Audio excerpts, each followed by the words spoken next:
Hey, what's going on, ladies and gentlemen? My name is Rayge, and we are back today with the introduction and addition of Rachel Summers being the next character here for the new Hellfire Club, also required as part of the new Annihilation raids for the Mutant section. Now, guys, very, very powerful addition into the game. As you can see here, she is going to be a global Mutant Blaster. And what's really unique and kind of similar to Azazel's treatment here is that, remember, they're going to be part of different teams as well, right? Azazel can get slotted in as that 5th Accursed team member. Well, similar story with Rachel Summers. She can also have value with the Immortal X-Men, and that can actually benefit from the Cosmic Crucible setting as well. So, guys, as per usual, for today's video, we're going to be going through her kit. We're going to be taking a look at what upgrades make the most sense right now.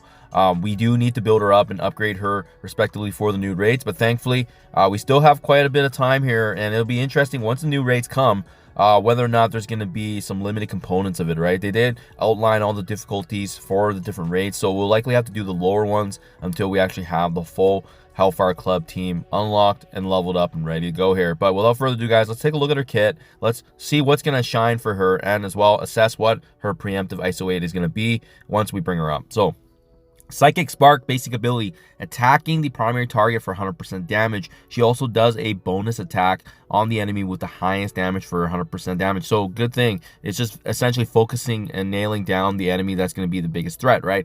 As we level this ability up, it's also going to be applying defense down to the primary target inflicted, in addition to defense down here for the enemy with the highest damage once again. If you are going to use your T4 resources to maximize this ability, it's just a slight increase there in damage to the primary and secondary. So I wouldn't prioritize this ability. It's pretty standard. The special, ultimate, and passive likely will take priority before this, but this is more of a cherry on top. Level 6 is where I would stop when I first bring her up, and then see how that even does overall if you even need it, right? Psionic Ignition, special ability, attacking the primary target for 220% damage, reducing speed bar by 5%, in addition, also once again, having a bonus attack for the most injured enemy now, as well as reducing that enemy's speed bar by 5%. So a little bit of a switch there. Instead of high damage, now it's going to be obviously with the most injured, so targeting the weakest enemy on the field, so that way you can take them down as soon as possible. She's going to be flipping positives and the negatives on the primary. She's also going to be clearing the positives from the most injured, so doing two things at once, which is very interesting, right? Reduction of speed bar does increase, flipping more positives and clearing more positives as well. And then more notably, having the T4 upgrade here is going to be adding a sizable speed bar decrease by 15%, and also actually spreading stun and 3 other negative effects from the primary to the most injured enemy there. So pretty massive, guys. Now, having said that, it says spreading stun, but I don't actually see her applying stun. So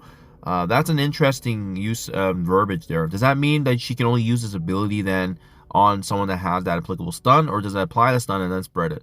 Do let me know what you guys think in comments below. But I think it's gonna be the latter, which is she probably will need someone that has a stun already, and then this actually spreads it. So it'll be interesting to see that, because if that's the case, my goodness, you're going to be able to actually land multiple stuns at the same time, or at least spread it, in addition to those negative effects. So this is a very good upgrade. On top of that, that reduction of speed bar is always good, because any additional turns you can get before the enemy is that much more significant in battle, especially if you can take them down before their turn, regardless of how powerful they are. Mental Devastation, ultimate ability, attacking the primary target here for 100% piercing damage, flipping 2 positive effects into negatives, attacking adjacent targets for piercing, in addition to clearing positives and spreading negative effects once again from the primary to all adjacent targets.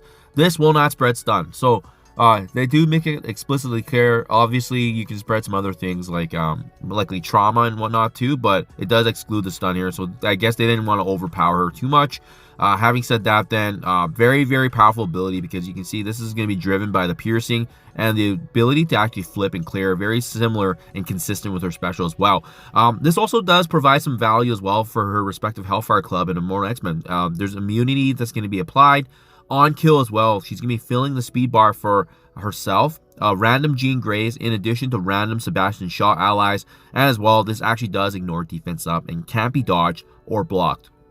So little bit of interesting kind of theory crafting there, obviously, because that's where the Jean Grey Immortal X-Men synergy does tie in, but as well, Sebastian Shaw also getting that value. So they're going to be really thriving off of the kills on this team, and that's why it's important that she's going to have as much damage as possible to maximize the potential of this ability here. So as we level this ability up, piercing damage does increase. We're going to be able to flip and clear more positives. You can see spreading all negatives here now at level 4, clearing all positives at level 5, in addition to level 6, actually adding a very notable boost there in piercing damage, and once again flipping all the positives and the negatives also on the primary target. And then lastly, very, very similar to the special, spreading stun from primary to all secondary targets. So because the special and the ultimate are worded like this, I almost do feel like she's going to be applying the stun, hey?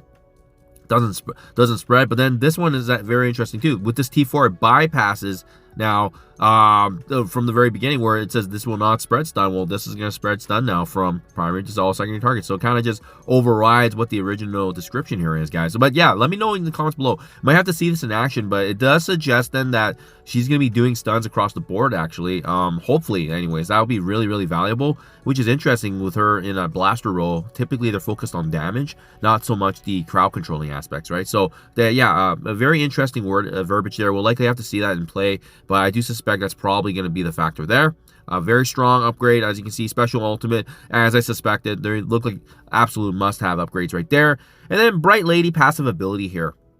On enemy turn, if that character has speed up or a stun, she's going to be attacking the damage for piercing in addition to flipping positive. So once again, kind of just working off of the special and ultimate that we already know. Protector enemies cannot spawn with immunity or safeguard. This is massive, guys. This is going to stop a lot of tanks from obviously having that protection that they need to ensure their taunt stays on them. Support enemies also cannot spawn with immunity, and they cannot gain speed bar on spawn. So I like the fact that this is just such a basic passive already and preventing a lot of things in the current meta.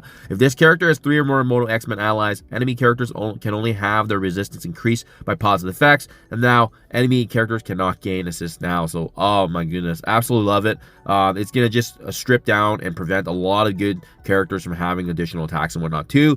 You can see here that from the leveling this ability and passive, she's going to be gaining an additional drain here. The Immortal X-Men as well as Hellfire also gaining that drain. So kind of similar to what Azazel has provided, right? On spawn, if this character has 3 or more of these respective team members, applying immunity to all of them as well. If Cable's not an ally as well, filling up the speed bar for 5%. So that way it ensures that there won't be a double dipping of her and as well as her brother and Cable. And then lastly, guys, with the passive T4 here, when an enemy does gain slow, if this character has 3 or more of the team members, she's also going to be reducing that character's speed bar by 15%.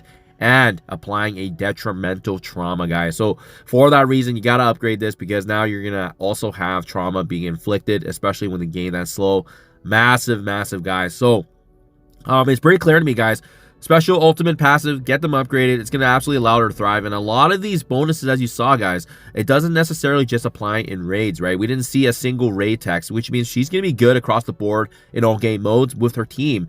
The other bonuses from the team, obviously, are going to get thrived off of the raid setting. But I also see here, guys, now it's quite clear. She has a boatload of damage across the board. I do see her thriving off of maximal damage. And as well, like we saw earlier in the ultimate, right? The more kills she gets, the more support and value she's going to get for that speed bar, in addition to any Jean Grey and Sebastian Shaw allies. So I think the Raider ISO-8 is probably the one that's going to make the most sense right now to start things off, to apply vulnerables across the board, to increase the overall critically hit damage in addition to that potential. And then I can also see her being a striker, because she can obviously apply the offense down and defense down with the second strike, but the defense down with the second strike. But having said that, I think we're starting things off with the Raider to maximize her output in the beginning, and then switch off of the striker depending on those situations when you want to maximize vulnerables, guys. So there you have it. Don't forget there's red stars for her as well, increase in 15% that's coming out later today. And as well, guys, very, very powerful addition to Rachel Summers. Super exciting. I mean, she's been a fan favorite for quite some time, so great to finally see her getting at it, guys. Let me know what you think in comments below, and I'll catch you guys in the next one.